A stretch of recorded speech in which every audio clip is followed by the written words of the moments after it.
कभी अगर, कभी मगर, कभी हाँ कभी ना, न जाने कितने बहानों के बाद आखिरकार कांग्रेस के साथ तृणमूल की बात नहीं बन पाई। जैसा कि हम सभी देख रहे हैं कि जब ममता बनर्जी ने ये ऐलान किया था कि वो अकेले ही चुनाव लड़ेगी बंगाल से, लेकिन कहीं ना कहीं से कांग्रेस जो है उम्मीद लगाए बैठी थी। जो बयानबाजी उनकी तरफ से सामने आ रही थी कि ममता बनर्जी को वो मना रहे हैं और वो मान भी जाएंगे, लेकिन हुआ कुछ उल्टा ही। आखिरकार 42 लोकसभा सीटों से अपने उम्मीदवार ममता बनर्जी ने अपनी पार्टी के लिए उतार दिए। और इसके बाद ये तो साफ हो गया कि ममता बनर्जी ने जो ऐलान किया था कि वो अगला चलो की नीति ही अपनाएंगे, और वो उन्होंने साबित कर दिया।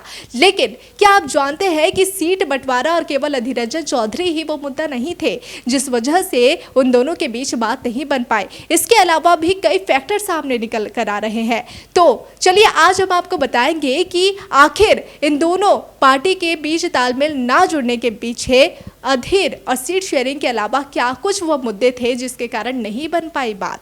चलिए बताते हैं। तमाम अगर मगर और कभी हाँ ना के बाद पश्चिम बंगाल में विपक्षी इंडिया के दो अहम घटक दल टीएमसी और कांग्रेस साथ नहीं चल पाए। वहां तृणमूल सुप्रीमो और राज्य की मुख्यमंत्री ममता बनर्जी ने पिछले हफ्ते अगला चलो का रास्ता अपनाते हुए राज्य की सभी 42 लोकसभा सीटों पर उम्मीदवार उतार दिए। ममता बनर्जी ने पश्चिम बंगाल कांग्रेस के अध्यक्ष और अपने मुखर आलोचक अधीर रंजन चौधरी को चुनौती देते हुए उनके खिलाफ जाने माने क्रिकेटर यूसुफ पठान को उतार कर साफ संकेत देने की कोशिश की है कि वह कांग्रेस से नरमी के मूड में नहीं है। हालांकि राज्य में दोनों दलों के बीच तालमेल न होने के पीछे सिर्फ अधीर ही वजह नहीं थे, बल्कि कहीं न कहीं इसके पीछे ममता की सियासी रणनीति और उनकी महत्वाकांक्षी भी वजह मानी जा रही है। सीट बंटवारे पर नहीं बनी बात। बंगाल में कांग्रेस और तृणमूल कांग्रेस के बीच बात न बन पाने की बड़ी वजह सीटों पर आपसी तालमेल न बन पाना है। ममता बनर्जी कांग्रेस को राज्य की 42 में से 2 सीटें दे रही थी, जबकि कांग्रेस कम से कम 5 सीटें चाहती थी।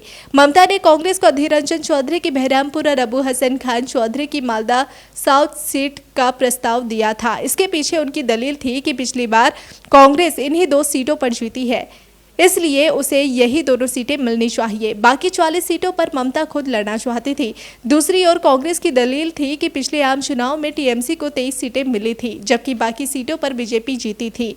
पश्चिम बंगाल की ज्यादा से ज्यादा सीटों पर तृणमूल के लड़ने के पीछे ममता बनर्जी की महत्वाकांक्षा और उनकी रणनीतिक सोच मानी जा रही है। सूत्रों के मुताबिक ममता बनर्जी वहां कम से कम 30 से ज्यादा सीटों का लक्ष्य लेकर चल रही है।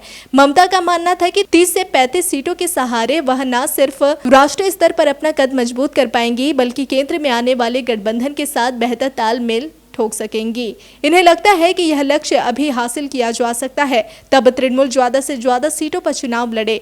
ममता का मानना है कि 30 से ज्यादा सीटों के सहारे केंद्र में एनडीए और इंडिया गठबंधन जिसके भी नंबर ज्यादा होंगे उनके साथ वह मजबूती से तालमेल की स्थिति में होंगी। ममता के अकेले जाने के पीछे 10 साल की सत्ता विरोधी लहर भी वजह मानी जा रही है। तृणमूल का मानना है कि अगर वह कांग्रेस के साथ जाती तो तृणमूल के खिलाफ पड़ने वाले सारे वोट बीजेपी के खाते में चले जाते, लेकिन कांग्रेस के अलग लड़ने से तृणमूल के खिलाफ पड़ने वाले वोटों का बंटवारा बीजेपी और कांग्रेस दोनों में होगा, जिसका फायदा तृणमूल को मिल सकता है। कांग्रेस का मुख्य आरोप है कि तृणमूल उसे खत्म कर रही है। तृणमूल लगातार उसके कार्यकर्ताओं के खिलाफ केस कर रही है, पुलिस से डराया जा रहा है, इसलिए स्थानीय नेता और कार्यकर्ता तृणमूल और कांग्रेस के तालमेल के सख्त खिलाफ है। सूत्रों के मुताबिक यही चीज अधीर रंजन चौधरी ने पिछले दिनों राहुल गांधी और केंद्रीय नेतृत्व को बताई थी। साल 2016 में कांग्रेस जब लेफ्ट के साथ असेंबली चुनाव में उतरी थी तो दोनों ही दलों को कुछ सीटें मिली थी। तब बीजेपी को उतनी कामयाबी नहीं मिली, लेकिन 2021 में पासा पलट गया और तृणमूल के खिलाफ विपक्ष की जो जगह थी वह कांग्रेस और लेफ्ट के बजाय बीजेपी ने बना ली। वहीं 2019 के आम चुनाव में भी वहां सभी दल अलग थलग हो गए, जिसका फायदा एक बार फिर बीजेपी को हुआ और वह वहां 18 सीटें जीतने में कामयाब रही।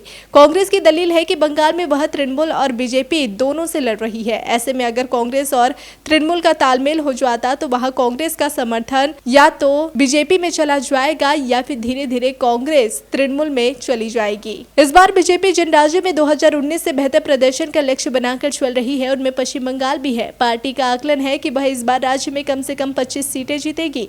यही कारण है कि चुनावी घोषणा से पहले ही पीएम मोदी वहां आधा दर्जन से ज्यादा रैलियां कर चुके हैं और चुनाव के दौरान कम से कम 2 दर्जन रैलियां भी कर सकते हैं। बीजेपी वहां संदेश खाली के अलावा ममता के खिलाफ सत्ता विरोधी लहर को टारगेट कर रही है और टीएमसी के गढ़ में सेंध लगाने की कोशिश कर रही है। जिस तरह से कांग्रेस और तृणमूल कांग्रेस के बीच बात नहीं बन पाई, इसका प्रमुख वजह अधीर रंजन चौधरी और सीट शेयरिंग मुद्दा बताया जा रहा है। लेकिन राजनीतिक विशेषज्ञ कुछ और ही कहते हैं।